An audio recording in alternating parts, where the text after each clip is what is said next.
Bismillahirrahmanirrahim. Assalamualaikum warahmatullahi wabarakatuh. Perkenalkan, nama saya Ranti Puspitasari, NIM 2017-143-371 dari kelas 6J Program Studi Pendidikan Guru Sekolah Dasar Universitas PGRI Palembang. Nah, di video ini saya akan melakukan wawancara dengan salah satu narasumber untuk membahas tentang pengelolaan pendidikan di sekolah dasar. Video ini bertujuan untuk memenuhi tugas akhir mata kuliah pengelolaan pendidikan yang diampuh oleh Ibu Tiurida Intika, Magister Pendidikan. Baiklah, langsung saja kita bertemu dengan narasumbernya untuk melakukan wawancara. Saya sudah bersama dengan narasumber saya. Nah, nama saya Pak Ranti Puspitasari dari Universitas PGRI Palembang. Nah, mohon izin Pak, sebelumnya maksud dan tujuan saya di sini, saya ingin melakukan wawancara pada Bapak tentang pengelolaan pendidikan di sekolah dasar, khususnya di tempat Bapak mengajar. Sebelum masuk ke pertanyaan yang pertama, saya ingin menanyakan identitas Bapak terlebih dahulu. Nama Bapak? Kemas KMS Muhammad Sidik. Tempat tanggal lahir Bapak?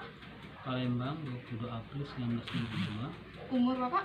Jadi sekarang umur Bapak 58 tahun. Nah, Bapak mengajar di mana sekarang? Sekarang mengajar di SDN 1 Marabeda. Menjadi wali kelas atau? Guru agama Islam. Baik Pak, untuk mempersingkat waktu, langsung saja ke pertanyaan yang pertama ya Pak. Boleh?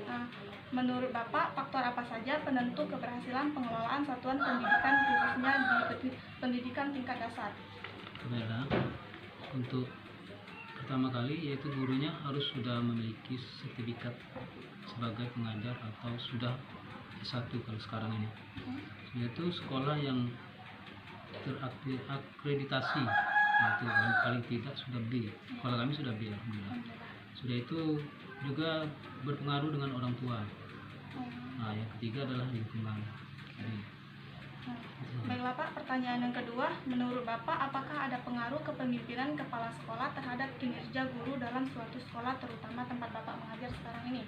Alhamdulillah sangat berpengaruh, karena tanpa adanya kepala sekolah yang aktif dalam membimbing gurunya, tak mungkin sekolah itu bisa maju. Nah, pertanyaan yang ketiga, apakah selama supervisi pendidikan di Indonesia memberikan dampak yang signifikan untuk meningkatkan mutu pendidikan atau sekolah? Sangat menunjang sekali, sebab dalam supervisi adalah pembimbingan terhadap guru dan kepada kepala sekolah serta pengawas. Nah, yang keempat, bagaimana menurut Bapak, apakah sistem informasi pendidikan itu sangat berguna pada setiap sekolah, terutama saat sekolah diliburkan karena adanya wabah COVID-19 ini, Pak? Ya, sangat berguna sekali, karena tanpa adanya kita alat seperti ini, ya kita tidak bisa memberikan informasi kepada murid.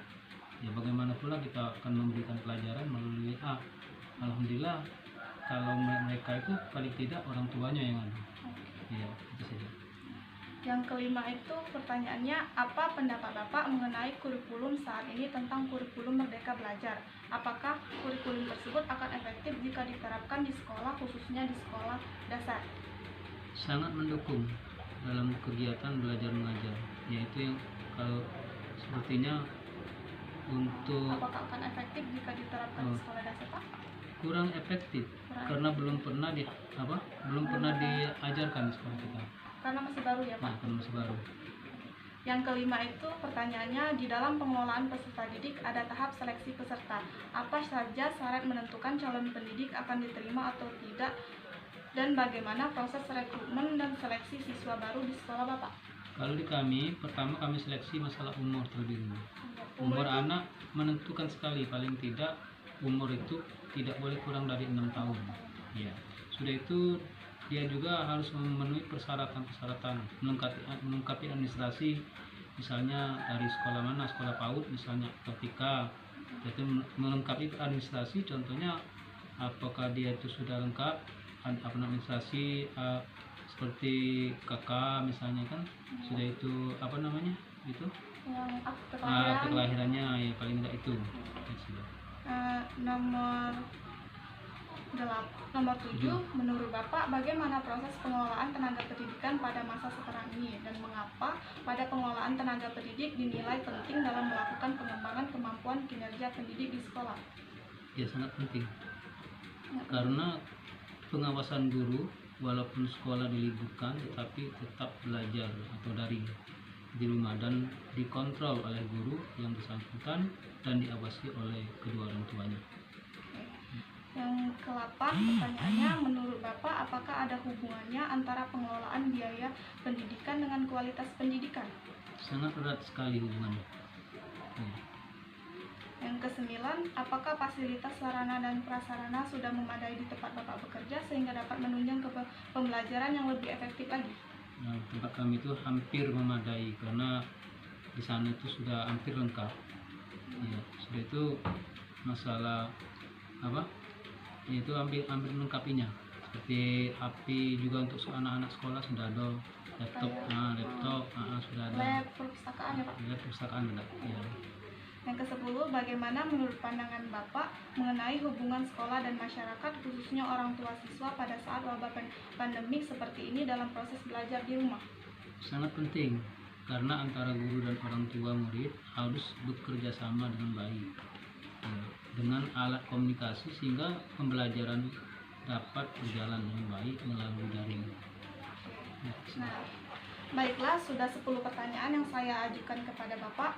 Terima kasih Pak untuk informasi dan jawaban yang diberikan tentang pengelolaan pendidikan di sekolah dasar, khususnya di tempat Bapak mengajar. Nah, sekali lagi terima kasih Pak sudah mengizinkan dan meluangkan waktu untuk menjadi narasumber saya dalam wawancara ini.